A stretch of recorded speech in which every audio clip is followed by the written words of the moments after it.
Welcome to Come Back. As usual, I am your host Connor, and as you know by now, I interview people from Saigon, Vietnam, and also around the world on a wide variety of topics, including creative projects, entrepreneurship, and much, much more.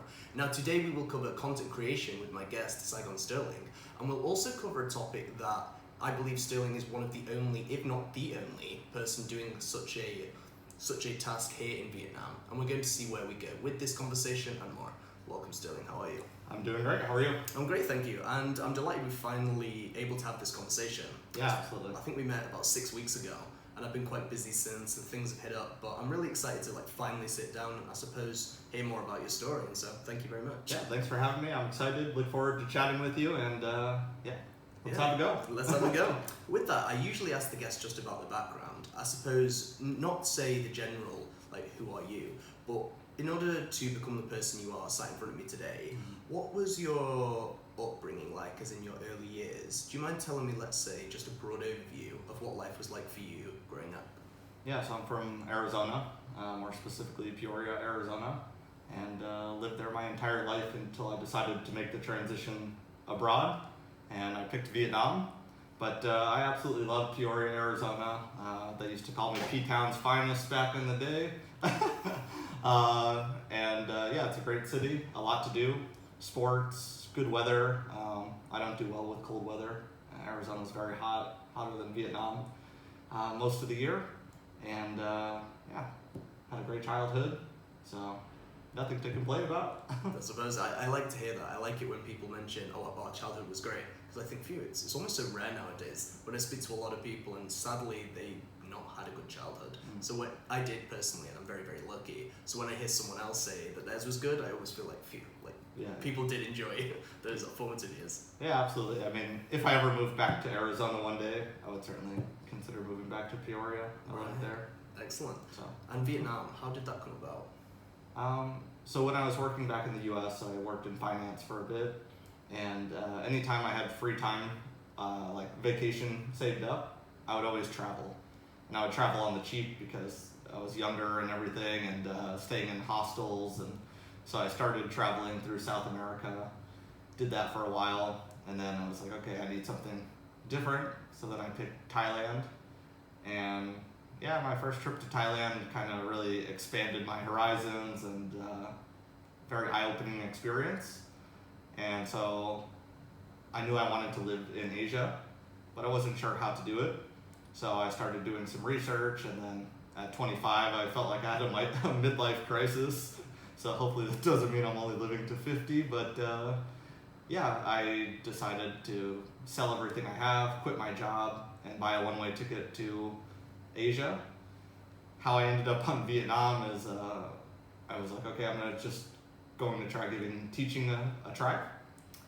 So I said, I'll go teach in Vietnam for 1 year, and then just kind of fell in love with it, and the rest is history. But I did go back to Arizona during the pandemic also. Right, I see, yeah. So. When we say 1 year was the point, because that was the same with me. I thought, let me try 1 year. That's now going to be 4 very, very soon. Yeah. How many years is it for you? It was 3 and a few months prior to COVID.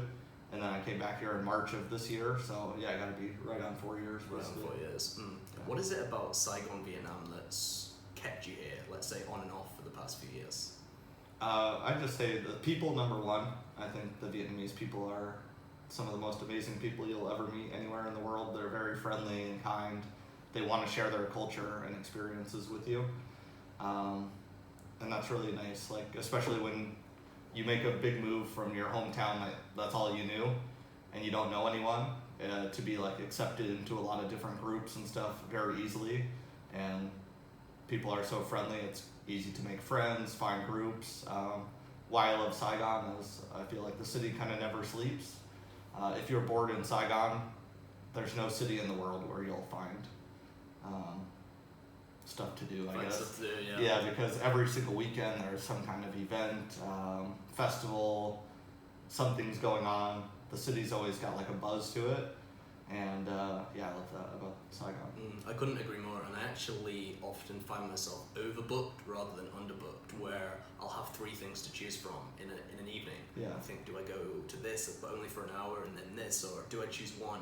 And I used to complain about this only internally, until I realised that I'm complaining because I have too many fun things to do. Yeah. And that is literally Saigon in a nutshell, which is just extraordinary. Yeah. Absolutely. Yeah, for expats and for locals alike.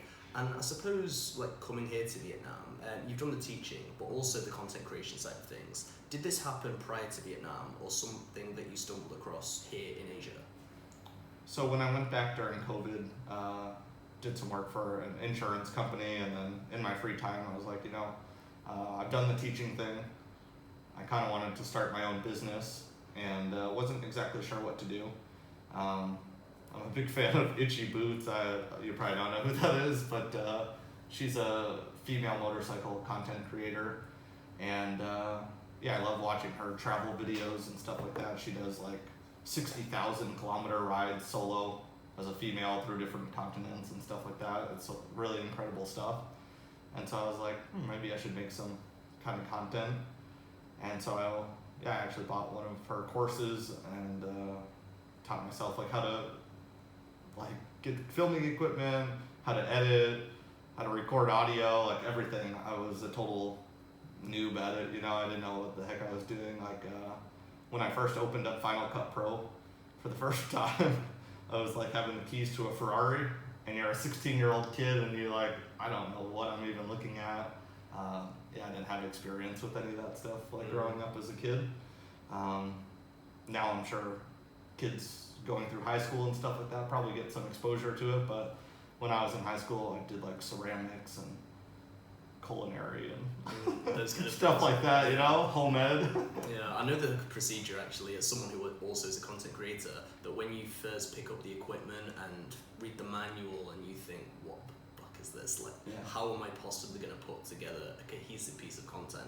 And it can be really, I'd say, daunting at first, and it can actually, as it did with me, deter people from doing it for a long time because it seems so daunting initially. Were you ever daunted in the early stages, or were you quite persistent to just give this a go? Oh yeah, I mean, I still feel daunted even to this day. I've put out over 100 videos at this point, and every video I feel like a daunting task of there's just so much that can go wrong on every video, especially when you're filming an event that's one day, just from audio issues that can arise.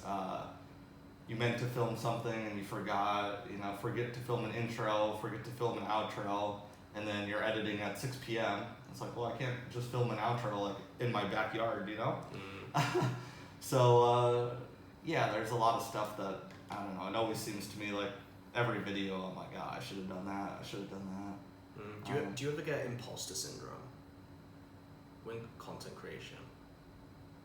No, I think my content, I don't think anyone does my kind of content. I don't watch anybody's content that's that close to mine, aside from the new stuff that I'm putting out.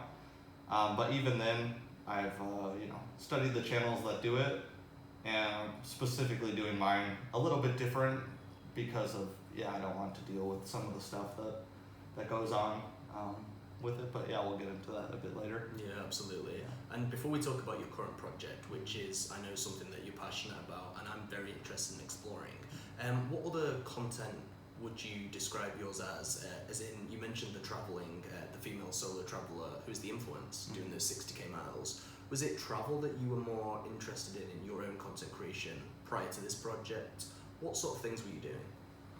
So when I first started out on YouTube, I had a helmet cam with a GoPro attached to it, and I just drove around Saigon each day, and I would film people with stacks of, delivery items on their motorbikes, where it's stacked 4 meters high and 8 meters wide, and they're just taking up the entire road, and so I would just drive around the different districts, and when I saw something really interesting on a motorbike, or a motorbike towing a motorbike, stuff like that, I try to get it on camera, and then I would just put together montages of that stuff. And then my parents were like, oh, we want to see Saigon, you know, you have to, we want you to show us like where you live and stuff. And I was like, well, I do my content this way because I don't want to be in front of the camera. I'm nervous. And they're like, oh, just do it, you know. So then I branched out to Saigon and Outcast. I started filming like, oh, they have a burger festival. Okay, I'll go there. Film a little burger festival. And then, yeah, I did like beer festival. And so then I kind of showed some of the event and festival side. And then I saw on Facebook something about cosplay. And I was like, I like cosplay. I could film that. And then I realized that when I got there, everyone's taking photos, but nobody's taking video. So I just let everyone, like I give them up to 5 seconds. They can do any pose that they want. And then I include everyone that wants to be in the video. And then they share it with their friends and stuff like that. So that really helped. And now hopefully they consider me a decent part of the cosplay community. I've filmed every event since April of this year, so excellent. Probably like 10 or 12 events already. Brilliant, yeah. I'm glad that's something that you wanted to do. You've able to branch out and do it then for other companies, and also do something that not other people are doing, like the video, in comparison to photos. It's nice that you can then build up that portfolio, and it must give you more confidence in your ability and your work. Is that correct? Yeah, I mean, I still have a lot of reservations about my skill set and everything, especially like filming events. Like, yeah, I'm not a trained professional by any means, you know, but I try to make them fun and like short, sweet, to the point, you know. I'm not trying to like put a 15-minute montage out. I'm trying to get through 30 to 50 cosplayers in a 3-minute window, you know. So they go fast, but everyone can see themselves in the video. And oftentimes they like to tag themselves like, oh, I'm in there at 127. I'm in there at 331. And so it's fun for someone to like watch the video and find themselves. And then, yeah, I think I always dress up to all the events. So I go as Where's Waldo, Super Mario, Pikachu, a doctor, and then I'll have a new one soon. But yeah, I won't discuss that. Okay. No, that sounds excellent. And what I am wondering, before we get onto the current project, is when, say, I used to hear a photographer or a videographer, I used to, in my naivety, think, oh, you just turn up and take photos. You just turn up with a camera, like, easy. It's far from that, I can imagine. Far from that. Yeah. Can you talk to me, what is it actually like? As in, what should, say, a complete novice like myself be aware of that perhaps I'm not? As in, what would I not expect to happen that does actually happen, say, in that setting? I think there's a few things. Number one is the lighting is always an issue. Like, depending if you're outside and you're in like a tented area, you know, so you have to find, I'm always constantly like checking against my hand about the lighting. And if I don't, and I just like start filming people, right? And then I get home and then they're like a dark black shadow, you know? So yeah, if you watch some of my earlier events, cosplay events especially, there's a lot of people that are like in the dark basically, which I feel bad. But now I do a much better job of always being diligent about checking lighting. So that's one issue. Another issue, not an issue, it's just like something that comes with it, is that people often are gonna always come up and talk to you and stuff like that. So, oh, you know, what are you filming for? Who are you?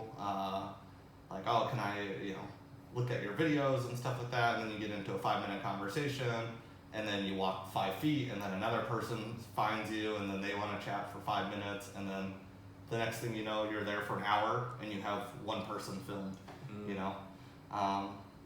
So yeah, that can be difficult because I always try to make time for every person, but at the same time, it's like I also don't want to be at the event for 12 hours. Exactly. As fun as it is, I don't want to be there for 12 hours to, you know, film 30 people. There has to be some balance and some boundaries of, right, okay, great to see you, but I have to film now, for example. Yeah. And then music is probably the other thing that I find most challenging, because any event or festival is most likely going to be playing music, and if you're filming, it's going to be copyrighted music. There's no doubt. Nobody's playing music where like YouTube can't recognize it, you know? Yeah.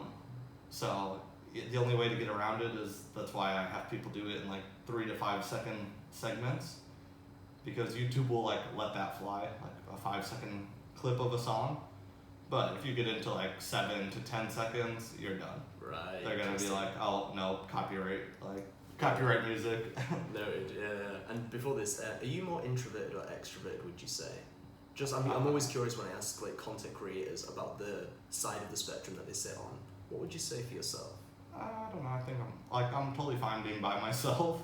But yeah, I mean, I also like to go out and meet people and have a beer and relax and stuff like that, and live a life outside of the walls of my home, I guess. So yeah. Absolutely. And yeah, so I'd say I sit somewhere in the middle. So in the middle, perfect blend of introversion, extroversion, ambivert, I think it is. Sets it nicely out. Your current project, this is what I'm interested in. You catch paedophiles here in Saigon, and as I think we've mentioned, I don't know anyone else who does this stuff. Can you talk to me, how did you begin? Like, what was the idea to go catching predators? Yeah. So, yeah, I mean, technically speaking, yeah, catching predators, like, pedo is going to be somewhere like under the age of 10. Anywhere 10 to 18, 10 to 17 is, yeah, going to be like predator range. So, yeah, everybody that I'm using, like, would be like 12 to 15 age range. So, yeah, catching predators is what I would say I'm okay. in the business of, rather than like pedos. But how I got into it was, gosh, maybe 20 years ago at this point. There was a show in the US called To Catch a Predator. It was Chris Hansen. It was on Dateline NBC, and I used to watch it every weekend. It was like must-watch TV, glued to my screen, and it was just so fascinating to me that you have these like 60-year-old men, 40-year-old men that are talking to like a 12-year-old, and they just show up to the house after having a conversation for a few hours or a few days, right? And they think that they're just gonna like waltz into the house and like have relations with a child, and then just like go home and like nothing to it, you know? And then Chris Hansen would get out, you know, he would walk out, you here to meet somebody? What are you doing here today? Oh, no. And they all have the same excuses of like, I wasn't gonna do anything, like, oh, I'm looking for a job. They've come up with like insane excuses, you know, like it's midnight and they waltz into a house and they're looking for a job apparently, you know? And then he would just go over the chat logs and stuff like that. And then, I mean, because it was a big media production and stuff like that, of course they contacted police beforehand in most cities, and the police would just wait outside the door. Because they're free to go at any time, right? Even on the show, it's like, you're free to go at any time, but 99% of people, when they're in trouble, they want to try to talk their way out of it. So they stay, and they're trying to talk with Chris Hansen and say, oh, I wasn't going to do that, like, I'm not here to do anything. And then he gets a confession out of him, like, did you say this? Did you say this? Did you say this? Yep. And then as soon as they walk out the door, they're arrested, right? Fast forward a few years, Chris Hansen got booted from network television. Do you know the story behind that? I don't actually. Okay. So Dateline was making so much, like, so many views and money from, like, this was their bread and butter, right? This was like doing 20 million plus views on a Saturday, you know, in primetime television. So they had a guy that was really bad, like his chat log was terrible. And he didn't actually come to the house. Like, he said he was gonna come, but he didn't come. So what happened was they just decided, like, hey, we know where this guy lives, we have all his information, let's just go to his house. So they showed up with a film crew and everything to the guy's house, and the guy ended up committing, And anyways, this family sued because of like negligence on the part of Dateline NBC, and they won, quite a bit. And then they're like, okay, we can't have that on television anymore. So they took him off. And then, I mean, like, I would, I don't know, probably over the last year during COVID, like, I was watching like old Ali G clips, you know, and then old Dateline NBC, and then all of a sudden my YouTube like started recommending me like predator catchers in America, and I was like, what the heck? There's people that are doing this, And so I think the first one I ever saw was a kid called CC Unit. He's out of California. And then after I saw him, saw this guy called LC Predator Catcher, and then Colorado Ped Patrol. And then next thing you know, I've got like subscriptions to 20 predator catching channels. And almost every single day, at least one or two of them would have a new catch. And I was just like, I was dumbfounded because, I mean, they're all in different states and stuff like that, but I couldn't believe that they were like, the well never went dry, basically. It was like, there was always someone that they were catching, right? And so some of these channels I got started watching them when they were very small, and they had 5 catches. And now 2 years later, they're at like 100 catches, 150 catches, and they have full-on teams that are like, doing decoying to like editing and all this stuff. And it's like, some of them are really high quality production value. It's like becoming like NBC basically for some of the channels. So I was doing all my content for travel, cosplay, events, motorcycle stuff, and I reached out to a few of these groups. I didn't think anyone would respond really, but I was like, hey, I have a really small channel here in Vietnam, really love what you guys do, and if you ever have any moment to chat with me, I'd love to learn about the industry and stuff like that, and how exactly you guys find these people and stuff like that. And sure enough, several of them like contacted me, and I was like, yeah, I'm in Vietnam, and from what I can tell, nobody does this. And they're like, well, let us check into it too, And so as far as we're all aware, like, I am the only one in Vietnam doing this. Is that 100% sure? No. Of course, I can't check through every channel, but from just like search results that should pull up someone if they're doing this, we can't find anyone in Vietnam doing this.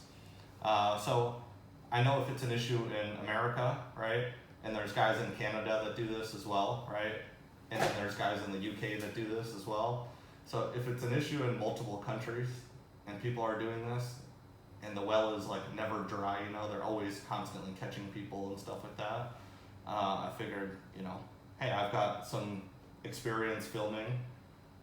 I can do a little interview, I think, if I learn what to ask and stuff. And so I learned from them. And it wasn't long. I mean, I was decoying for a couple of days, and sure enough, some guy was like wanting to meet up, and I couldn't believe it. My adrenaline was like through the roof, and when I saw him there, he had his milk tea for the girl and stuff, and it was unbelievable. He didn't even see an issue with it. I was like, goodness, And then the next person I got was a school teacher. Yeah, I have actually seen both the ones you just referred to, and I just find it both astounding and sickening that even across states in America, across places in Europe and here in Vietnam, the fact that there are so many catching, let's say, opportunities, meaning there are so many predators out there, I find it a combination of staggering and sickening where, up until, say, this conversation and from seeing these videos, I thought it was extremely rare, perhaps in my naivety, but there are so many, and that's it's just staggering. Yeah. I think it's, there's several reasons for it. Number one is I think that, especially here, no one's ever even seen, like, To Catch a Predator, they've never heard of it, right? But anyone in the US, like, people are still in fear. Like, if you read through, like, chat logs and stuff of other groups, like, they'll ask, like, oh, is this, like, To Catch a Predator? Like, they're still mentioning a show from 20 years ago. Right. Because of the fear that, like, NBC put in hearts of people. And, I think that's the goal of every channel now, is that, we want someone to we want them to not do it at all, of course, but adding a level of fear, like, oh my gosh, I might get caught and exposed and stuff like that if I go to meet with a child, hopefully they reconsider what they're trying to do, especially absolutely. With their life, so. I've wondered that in Vietnam too, where I remember speaking to a couple of friends, and just for context, I'm a public school teacher, and their students had found them on Facebook and added them, and they straight away blocked, delete, and then thought, in the UK, I know that's an issue. Like, there's absolutely no way you can have, say, teacher students on Facebook. Yeah, I'm not actually sure in Vietnam, and I think because of the different, let's say, cultural laws, I don't actually know where Vietnam stands on, say, student versus teacher thing, kind of on social media, which makes me think maybe this stuff happens in Vietnam. It's again like blasé, like that person in the first one who didn't even see an issue. He just had a milk tea casually. Yeah. I think maybe the attitude is also a reason. It's quite hard to say though. Yeah, I don't have enough data to say exactly, what the issue is, but I think for a lot of people though, I think it's just a matter of like they just feel like invincible, that I'll just meet up with this kid, like they're not gonna tell their parents or anything, like I'm just gonna show up, meet them for 30 minutes and then be on my way, but it's illegal. And especially after the chats that they have, it's not like, these chats are not like, what sport do you play, and that's what I try to get through their head, is that like, if that was all the chat was, I wouldn't like, it's still wrong, but I wouldn't like go meet up with them and stuff like that. But when they talk about like, have you had sex before, and like, have you kissed, and have you done this, and have you done that, and they're asking what they believe to be a child, and you have to respond with like, oh no, I'm only 14, I only kissed one person, do you want to do more, it's that type of stuff. Right, yeah. And then once their wheel starts spinning of them thinking like, oh my gosh, like this person's so young, they never done anything, I'm so lucky I can be like their first person to teach them and stuff like that, right? Once that wheel is in motion, they can't let it go. Like eventually, so to go back a little bit, is I never reach out to them first, okay? They always have to say hello or hi or something, how are you first, okay? After they do that, then hello, and I generally never even ask them any questions. I just let them like, oh, where are you from? From, I won't say, because I have profiles that people may see this, but I'm from X country, and oh, why are you here? Make up my story, and then after that, I switch them over to like some kind of app quickly, so that way I don't get blocked from the places that I meet these people from, and then it just goes from there. And most of the time it's me just like responding very basically to them of like, no, I haven't done that, no, I haven't done that. And then oh, you want to try, like, oh, I'm a little nervous, I'm scared, and then next thing you know, they're inviting me out for milk tea, they're inviting me over to a hotel room, inviting me over to a park. It's just crazy. Yeah, massively. And I don't want to use the word like, but it's good. I'll use it. I like the fact that it's not say like a setup where you're not going, hey, first, like you're letting that happen to you, because then it's not manipulative. It's not a setup. Like all the chat logs and stuff, I have them all, like yesterday the news contacted me and they said, hey, can we send a reporter out to ask you some questions about what you're doing? And she asked to see like the chat logs and stuff like that. I showed her, the chat logs, I explained to her, are much more graphic than any video I put out. Like some people wonder, oh, Sterling, like we think it's a setup, like we feel like you're paying these people like they're paid actors, And I'm like, dude, there's no amount of money you could ever pay me to sit in front of a camera and claim that like, oh yeah, I'm a predator, Yeah, okay, thanks so much. Here's $10. Like, are you crazy? Yeah, for sure. Are you crazy? And so she read through everything, and I'm like, I just basically try to get the general concepts through, but I'm not gonna sit there and like read such graphic material and stuff like that. I mean, are there plenty of channels out there that do it like word for word for word, and the video is an hour long, and like it's just nothing against those channels, like they do a great job and stuff, but I just don't want to be like that graphic and vulgar, because you never know who will find your channel, and I don't want some kid to stumble across it and then hear all this stuff that like they shouldn't be listening to. Absolutely. So I try to keep it as PG as humanly possible.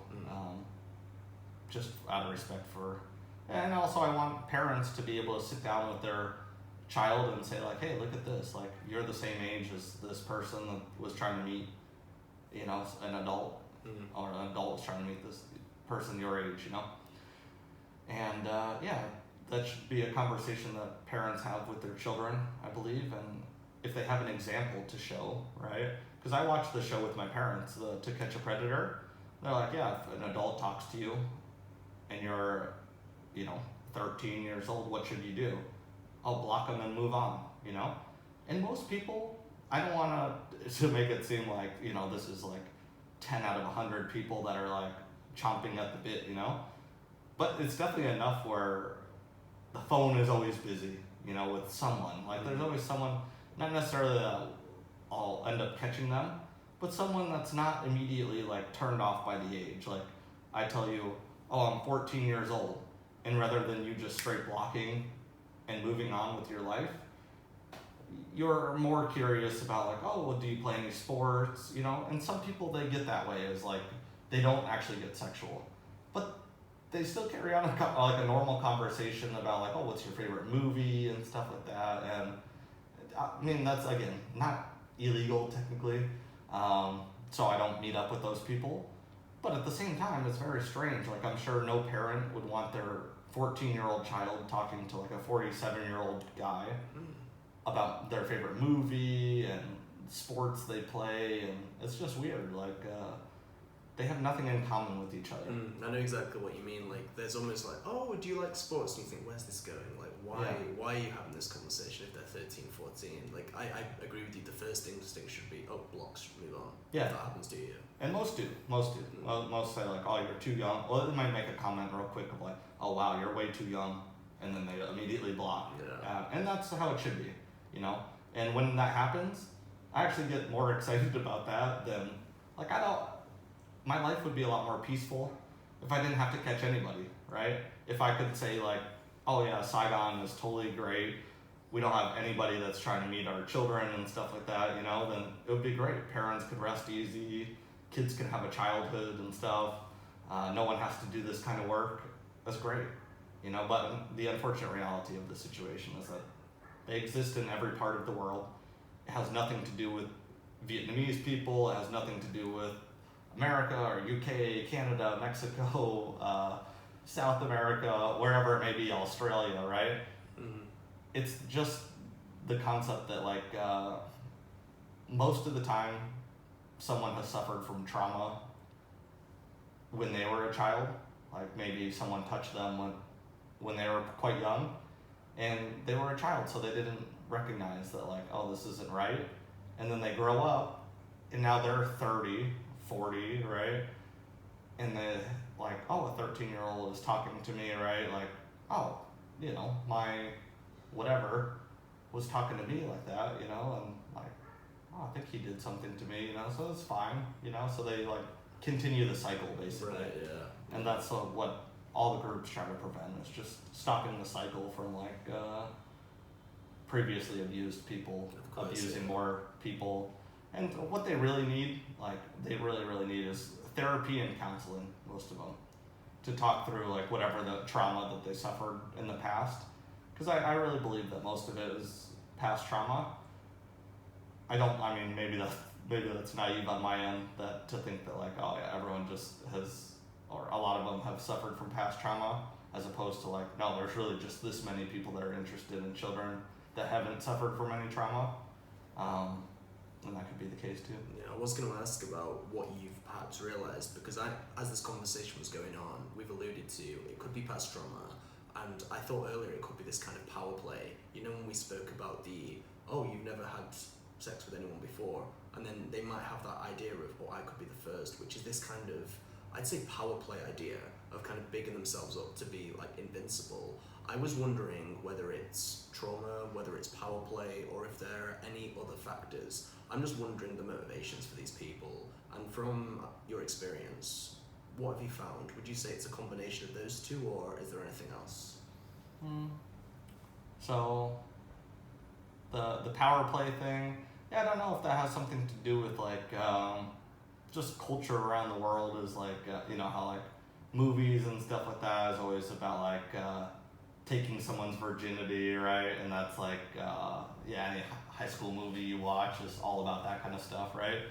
And yeah, watching that growing up, and you're like, oh, it's cool if I take someone's virginity. And so, yeah, maybe some of it is a power play of like, this 30-year-old is like, oh my gosh, like this girl hasn't had sex before, this boy hasn't had sex before, and I could be there first. Like, oh my gosh, that's gonna be so cool and like exciting and stuff like that. Which is, yeah, seriously disturbing to think about. But I also think that, yeah, some of them, I mean, I've had 2 of them already claim like loneliness, boredom, which are, yeah, not valid excuses, but it just goes to show you that like there's some people out there like they're that lonely or that bored that they're gonna like go after a child. That's crazy, you know. I don't care how lonely and bored you are, like you gotta look inside yourself and see like, okay, what can I do on my end to, yeah, become happier and stuff like that. But yeah, you see these people and they're 300 pounds and it's like, if you don't even care about yourself, of course, like you're bored and lonely and stuff like that because you have no passions, you have no hobbies and stuff like that. Exactly. But if they fix that, right, and again, counseling and therapy, I really think, because if you're bored and lonely, right, you go to counseling or therapy, okay, now you have someone to talk to, and they can help you with this stuff. Like, hey, what do you like to do? Oh, I like to play music. Okay, well, when's the last time you played music? I haven't played in ages. Well, why don't you get on Facebook, find one of the music groups in Saigon, go to a jam session, meet a few people, you know, put yourself out there, and then next thing you know, in the coming weeks, you're jamming with a group, and you're like, wow, this is so great, you know? Yeah. And then you don't have the thought of meeting a child. Exactly, yeah, right? yeah. I like the fact that we're talking about this because it speaks more broadly, and I think from issues aside from, let's say, people who try to meet children, is that if you develop yourself to the point where you're genuinely happy, or you're at least enjoying yourself doing something you love, like music or sport, you will get away from doing all of these dark things that could otherwise tempt you. And this relates to drugs and alcohol as well as this. It really helps you get out of your brain that's trying to fuck you up and do something actually productive. That's why self-development is so crucial in my personal view. I agree, absolutely. I think if you have stuff to do and something to always look forward to, right? Just what we talked about is like every weekend we have 2 or 3 events, right, to choose from. And so every weekend is like, oh my gosh, I have to do this weekend. I have to go here, and I want to also go here, like, and you're planning, and you always have that, like, to look forward to. You always have something to look forward to. But if you're not you have no hobbies, you just sit inside all day long and do whatever, you know, it's like, you're not growing as a person. You're bound to fall into some pitfall, basically. And the pitfall you definitely don't want to fall into is like meeting with a child. Yeah, you absolutely. know? Like the worst pitfall to fall into, you know? I mean, there's a lot of bad pitfalls, but yeah, to meet up with a child is just wild. You know? That's pretty low. We mentioned earlier that when you had the first time someone contacted you, adrenaline like goes through the roof. Oh, it still does. Yeah. I often can't even sleep the same night and stuff like that, just because my mind's just racing about like how sick it is, and like I don't know. For me, it's like I just always like think about what if it wasn't me and it actually was a child, you know, that showed up to the park or to the hotel and stuff like that. I mean, what honestly would have happened, right? Because it's a very good possibility it's not me, you know, on the other end of the line. Yeah. Because I'm just one person in a city of 8 to 10 million people, right? So if there's 10 people out there that are like, oh, I'm 14, right? Probably 9 of those are actually kids and 1 is me, you know? And so that's scary to think about, that this is happening. Like, trust me, there's people out there that are meeting a child now, you know? And they're not even registering in their brain that like, this is wrong, or this is like, I shouldn't be doing this, you know? And I've watched the videos, so I do kind of know the answer, but when you catch them, do you try to open some kind of dialogue and lead them down the path of like, what are you doing? You are aware this is wrong. What's the deal here? Is that something that you try and do, like educate them? Yeah, to get away from this. The whole purpose is education, and to let people know that like, hey, this person, because at the end of the day is like, if people don't know about this person, right, then you have no idea if they've been talking to your child, right? Everyone's gonna say it's their first time, right? So far, all my catches, I think every catch I've ever watched on all the channels throughout the world, every predator is always, oh no, it was my first time, right? What are the odds, you know? There's 10,000 catches around the world, and unbelievable that all of us got a catch on our, like, we caught the guy on his first time. How lucky, you know, that we were able to stop it. But the reality of the situation is a lot of them have either been considering for a long time, and they probably maybe talked to other children, but they may not have, like, went through with it. And then there's also another pool of people that have definitely met up with a minor, whether something actually happened, maybe when they actually got there, like, they had second thoughts and, like, just hung out, you know, and actually didn't have anything happen. And then the third pool is, like, stuff is actually happening with the minor, you know? And so, yeah, my whole thing is to bring awareness and education, right? So, yeah, on these catches, they're like, yeah, oftentimes it doesn't even register to them that they're doing something wrong, you know? And they're like, oh, well, even if they were just gonna hang out, right? Let's assume that, like, they had a sexually charged conversation and they really were just about to hang out, right? My whole thing is educating them on, like, why would you even have a sexual conversation in the first place with a child, and then go through with a meetup of the minor, right? And you never know what could happen, right? And they're like, oh no, I would have made sure, you know? And it's like, dude, you don't know, because what if the minor, like, made a move on you, right? Are you gonna be like, oh no, not after your conversation, not after your. Once that conversation's down there, it's like, it's out there, it's like a thing. It's like it should be quashed straight away. Yeah, exactly. It should never get that way, and also it should never even get into, like, the whole sports and movies and just, like, the chit chat. I just call it as, like, the chit chat stuff between an adult and a minor. I still think is very bizarre, but yeah, it happens all the time to me. It's like they just chit chat for days and stuff like that, and then eventually I just, like, if they don't start getting sexual, like, I never tempt them into any, like, sexual conversation or anything like that. Never, like, oh, like, have you kissed someone before, you know? Because they're an adult, they're old, right? So, like, I always assume, like, yeah, they have done all that stuff, you know? So I don't ask about it, you know? Yeah. I'm just, like, answering their question one by one, and then, yeah, eventually, yeah, they either get bored and block me, or I get bored and block them. But yeah, some of them turn sexual after a few days, so yeah, you gotta wait it out. Some are, and those ones I think are even more dangerous, you know, the ones that lead it on for days and then, like, yeah, because there's obviously intent there, isn't there? If you get it for days on end, yeah, like, they've invested a lot of time into it, you know, and they like really want to make sure that, like, oh, I want to make sure that this is, like, a kid, you know, and not someone that's you know, posing as a kid, right? But again, I don't think anyone has that fear yet in Vietnam, because yeah, there's been some people that have seen my videos, but it's not like, you know, millions of people have seen them or anything like that. So yeah, most people are resting easy right now, talking to children around Saigon, around all places in the world, you know.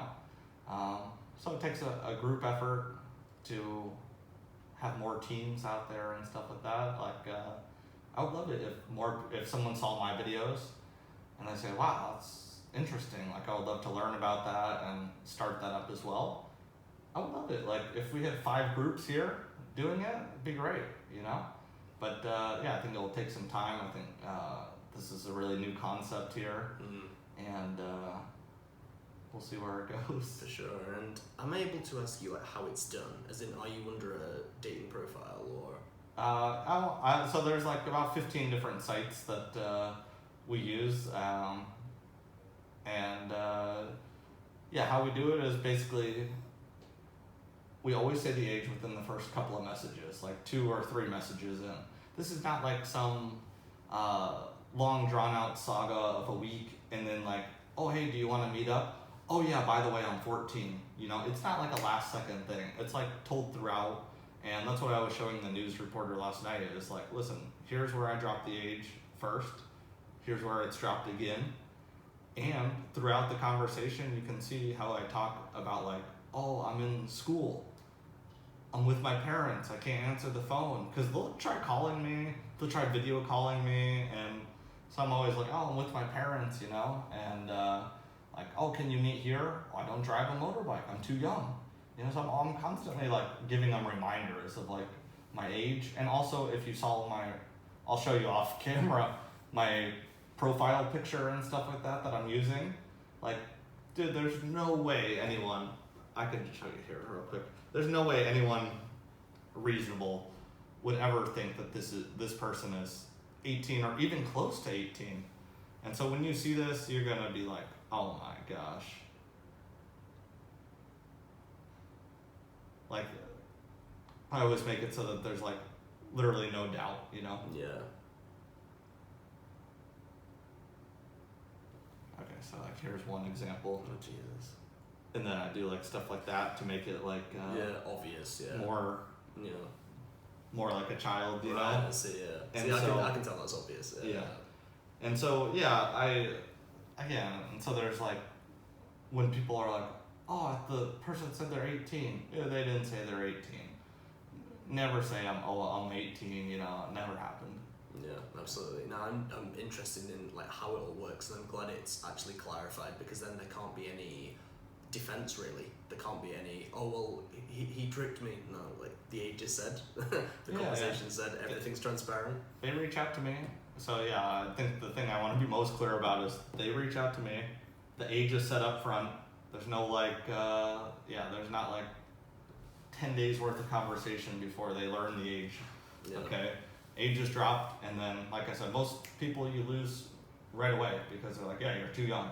That's good, right? And then they get into conversation, generally like basic stuff, you know, like getting to know somebody, you know, and so that lasts usually a day or two, and then after that, they typically either go one of two ways. They go like sexual, or they're like, okay, this is probably not right, and then they have second thoughts, and then they get out of it, you know. Throughout the whole conversation, I'm dropping more like things about, I'm too young, I don't drive, I'll have to have my mom take me and stuff like that, you know, like stuff that a child would actually say. Would literally say, yeah. You know? And then at the end, whenever they're ready to meet up, I never schedule the meetup. It's always them that says, hey, do you want to meet up? And I'm like, yeah, just let me know when you're free. I'm not suggesting we go milk tea. I'm not suggesting we go to the park. I'm not suggesting I go to your hotel, right? These are their suggestions. And I just show up. Like, oh, are you free on Tuesday night? We can go out for milk tea. Yeah, I can sneak out of the house and get a grab and go there, you know? And so that's how it goes. I'm not luring them out of the house. They're luring me out of the minor out of the house, you know? And what is it like in terms of your emotions once you approach a predator? And you know, he doesn't know, of course, but you know. What's it like in that moment? Well, first there's a lot of adrenaline. Just I want to make sure that I get the right person, right? So how I always know is like I send a text message upon arrival, or I make a phone call. So I see them like pick up their phone or send a message, right? And I'm positive, right? And I have multiple photos of them. If I'm unsure, like if some people, they don't really have good photos and stuff, and so, oh, can you send me a picture of you? And I'll ask for that stuff before I go meeting, just so I make sure that like, okay, this is indeed the right person. And then, if you say like, oh, I'm here, I look at your photo, I call your phone, I see immediately, then I'm like, oh, okay. Hey, are you here to meet somebody? No, really. And then just get into it. And, but adrenaline runs high like throughout the whole thing because, you never know. Like, I take as many safety precautions as possible, like meeting in public. I always try my best to meet during the day. The one last night was at night because he worked all day. I bring security with me. And I'm not there to harass them or bully them or fight them. I just want to have a conversation to understand their side of the story. And the thing is, they're free to go at any time, which I tell them many times. I'm like, I'm not the police. You're free to go at any time. but they stay and talk, and they're in a public place, so I film it. And if they said nothing and they just like walked away, I would not chase them. I would not yell at them. Just say, like, okay, the guy has free will. He's able to go. I'm not here to harass him. Like, if he stayed and talked, I would try to educate him about the chat logs and stuff like that and explain to him what he did was wrong. But yeah, if he sees a camera and says like, hey, I don't want to be filmed, and he's out in public, I mean, could I like chase him around until he gets into like a non-public space, right? Yeah, he could do that, right? Or I could do that, right? I could chase him around. But at the end of the day is like, I'm not trying to get into a fight. I'm not trying to like cause a disturbance of the peace. Everything I do is supposed to be peaceful, educational, and to bring awareness to this issue. So if I'm fighting people, if I'm harassing people, it takes away from the cause, right? Yeah. So I don't ever want to do that, and there's going to be a time, like it hasn't happened yet, but there's going to be a time where I walk up to someone, they see the camera, and they're like, oh, no, and then they just like drive off, and that's going to be it. That will be the video, right? It's going to happen. It's happened to every group that's ever done this for an extended period of time, right? Yeah. Because people are just going to get like so nervous and they just go, right? Which is fine. Again, they have free will. I'm not there to hold them. I'm not their boss or their parent or anything like that. And so if that's what they do, that's what they do. I can't control them. All I can control is that like I do my best on my end to educate, bring awareness, and expose someone that's talking like that to a child. Absolutely. Yeah. And coming towards the end, I asked you this actually before we recorded. I remember seeing a comment of be careful, because with any kind of topic like this, they'll have, say, sections of controversy, or there might be, say, fear of backlash. Like there'll always be somebody opposing this kind of stuff for whatever reason. Yeah. Definitely. How do you think about that? As in, what do you think and how do you feel about a potential backlash? Yeah, I mean, I think the topic itself, I would say like, honestly, 99% of people are very supportive and understanding. And the 1% that's not, I don't have anything against them. I think it's just a matter of like education, right? I think people get upset at me because like they want me to read the chat logs verbatim, right? And again, a lot of channels do that out there. And if that's what you want to watch, trust me, you can find 10, 20 different channels out there that will read through, and it's very graphic. And yeah, if that's what you like, if you like that like horror kind of stuff, like you can't sleep at night and like stomach turning, right? And if that keeps you engaged, then yeah, my content is not going to be for you. But I specifically tone mine down for a reason, because I want it to be watchable and palatable for most everyday audiences, you know? But that's not to say like the chat logs I have are like not bad. They're bad. It's just the way I go about it. And so yeah, I think if people knew that, you know, I think they would be, you know, happier to know, right? If they also knew like that the predator always reaches out to me first, right? If they knew that they always set up the meeting and I always age drop like 2 or 3 times and like allude to the fact that I'm young throughout, and if they knew what my decoy picture looked like, right? So there's like there's a whole section of things, right? Yeah, I mean, there's like 10 things that if they could see like all of the operation, right? I think they would feel differently. They wouldn't be in the 1%. I feel like they would be in the 99% category, right? Of the people that like support what I do and stuff like that. And yeah, people get upset about it. And it's okay. Like everyone's entitled to their own opinion and stuff. Like I'm doing my best. I'm not the best catcher in the world, right? I've caught 5 people in 1 month doing this by myself. And so yeah, I have a lot to learn and stuff like that, and I want to do it as like transparently as possible and stuff like that, but I'm not going to like dox the person. So I think that's another issue that people have sometimes is like, oh, well, if you're so sure, why don't you say their name and their address and their work and stuff like that? It's like, dude, even if I do have that information most of the time, not all the time, but most of the time I have that information. I'm not gonna say that in the video because like I know what happens if this goes viral is like you're gonna have tens of thousands of people looking up that person on the internet, finding out where they work, and then their employer is gonna find out all this stuff, right? And so yeah, it's like I'm not gonna say someone's full name, and yeah, I think again it goes back to people thinking that maybe it's fake or something like that because I'm not like, oh, this is their full name, this is where they work and stuff like that. But it's like, dude, I don't want you harassing them like you had nothing to do with this, right? So yeah, you can watch it, you can try to learn from it if you have children, nieces, nephews, whatever the case may be. Yeah, hopefully you can watch it yourself and then say like, hey, you should watch this with me, you know? And say like, hey, look at this guy, he looks pretty normal, right? Yeah. And what do you think he was doing? Oh, I don't know. Like, okay, well, let's watch the video together. And then you stop and you say like, okay, look at the stuff he was saying, you know? Of course it's not verbatim, right? But I'm like, you said this, right? Yes. Okay, and you did this, right? And yeah, so you just talk about the dangers. You know? Absolutely, and I think education and awareness is right at the heart of this, and hence why I hope it's a successful mission for you. And if anyone can be helped, which it has already, it's always a plus. Where do you want to go with this in 2023? Is it a case of catching as many predators as possible, or where would you like to go with it? I mean, it's not a numbers game to me. Like I said, like everybody that I've caught, right?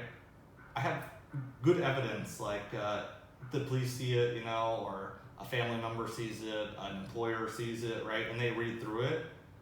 Nobody is going to have any questions about like, oh, you know, this is a bit gray, you know?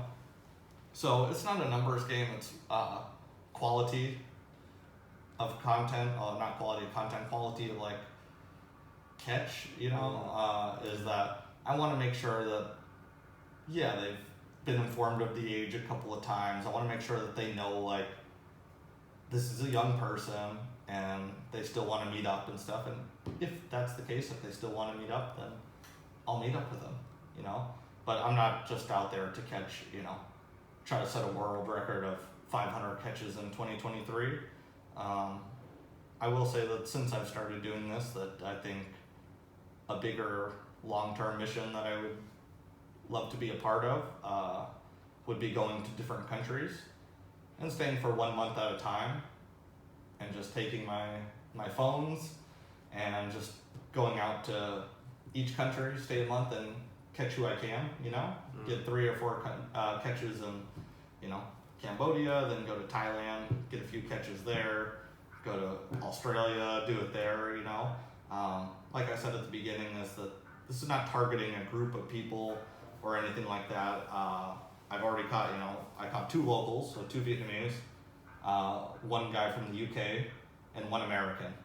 Okay, so yeah, I'm not targeting a specific demographic. Some are interested in boys and some are interested in girls as well. So I go after both, right? I'm not discriminating against anybody here, not targeting a selected group or anything. So yeah, I would love to take the mission like abroad and yeah, expand out and then hopefully if I did it in, let's say, Australia, for example, right? Someone catches onto my video in Australia and they're like, oh, what the heck, we have this going on here? And then maybe they do some research and they're like, oh, wow, we have 1 group, you know? And then they start a group, right? And now we have 2 groups because I went there, you know? And then if we go to Thailand, right? Maybe there's no groups. I don't know, I haven't done research on every country, you know? Yeah. But just an idea of like, okay, let's say there's 2 groups in Thailand, right? And then I go there, and now there's 3 groups for a little bit, right? And then someone else gets inspired to do it. Yeah, so it's that cumulative effect. Yeah, and then, yeah, if you have 20 groups doing it, right? Like in the US, yeah, we have a lot of groups, right? And so there's fear amongst the potential predators of like, wow, I've seen this on TV, like I used to watch it back in the day, and then I see that there's some groups that do this, you know, because they get media coverage and stuff. And then, yeah, hopefully they're questioning like, oh, why would I even be interested in going after a child in the first place? Absolutely. Any final thoughts, Sterling? I've really enjoyed this, by the way, and thank you for coming on. Yeah, thanks for having me. Final thoughts are, yeah, I'm just trying to do my best, you guys. I'm not the like greatest catcher in the world. You know, I'm still learning myself, and I'm trying to do it by the book as best as I know how. Like, ideally, I would love to work with the Vietnamese police and stuff like that, where they can watch my videos. I think the issue right now that I'm having is like, this is so new. My content is in English and my chat logs are in English, right? So when I submit evidence, right, most likely it just goes into a black hole, right? But if it starts gaining traction, news starts talking about it, people here start talking about it, right? The police are gonna want to know, like, hey, you know, like, wow, someone's catching like predators here. Okay, let's re-examine what you have and stuff like that. And hey, I want them to tell me like, hey, we could help you, but you need to do it this way, right? Because how I'm doing it right now is based on like how I've learned from other groups and stuff that I talk to around the world, and for that reason, it was like, I don't know exactly what the Vietnamese police need to see. You know what I mean? Of course. It, like, if they say, oh, Sterling, we need you to drop the age 10 times before like we could make an arrest on the spot, okay, well, it's going to be much harder, you know, to constantly be dropping the age in there. They're probably going to be really suspicious, but like, if that's what it takes, I would do that, you know? Because eventually I would love to get to the point where they've seen, you know, 20 or 30 of my videos, and they realize that, like, wow, when he confronts these people, he gets a full confession out of them. Mm-hmm. He has the chat logs, right? So then they show up, they would just say, like, okay, Sterling, you have the chat logs? Yep. Show them. Okay. And what did they say? Oh, here he's talking about sex. Here's the age again. Here they talk about sex again. And, you know, and then like, okay, do you have the video confession? Yep, got it right here. Okay, perfect. We'll take him in. And then that would be the best partnership in the world. Absolutely. So that would, yeah, that's my final thought is that, you guys, I'm not a vigilante. I want to work with the police. I want this to be like, you know, a serious thing. I take it seriously. And if you happen to be in the 1% that doesn't like it and stuff like that, you know, all I can do is just try my best to continue to improve and show you guys that I'm working towards making this like a bigger platform and stuff like that to protect the children. Because at the end of the day, no matter what, you're connected to children somehow in your life, whether it be you're a teacher, right? I've got nieces and nephews, people out there that have their own children, right? You're a brother, you're a sister, right? So no matter what, if you think about it and you put yourself in the shoes of like, what if this was your niece? What if this was your sister? And this man was talking like that to your sister. Mm-hmm. Would you want me to meet with that person? Or would you just say, you know what, the guy's how old, 47? Yeah, he's 47. And your sister's 13. You okay? Oh yeah, I'm okay, just have a meet. Like really, you're gonna be okay with that? I'm sure 100% of them would be like, oh no, I would be so upset, I would want to fight the guy and stuff. I'm like, well, that's what I'm doing, is like, I'm stepping in, so I'm protecting. If it was your sister, I'm doing the same as if it was someone else's sister or brother or niece or nephew, you know? Absolutely, and when it's put in that manner, so then the 1% can think, maybe I'm not so anti this after all. It's definitely perspective. Yeah, I hope they come around, and like I said, is like, if you really are just like upset about the like chat log thing, I think that's probably the number one thing, is people want to see the chat logs. They want the juicy details, you know, they want it read verbatim. I get it. It's like, it's way more interesting, right, to hear something like very vulgar and like eye-popping of like, wait, he said that about, it's extraordinary. Of course, I get it. I mean, yeah, but at the same time, is like I said, I want to make the content more palatable for an average viewer. Absolutely. Sterling, thank you very much. Yeah, Keep up the good work, and Appreciate hope to catch up soon. Yeah, absolutely. Thank you.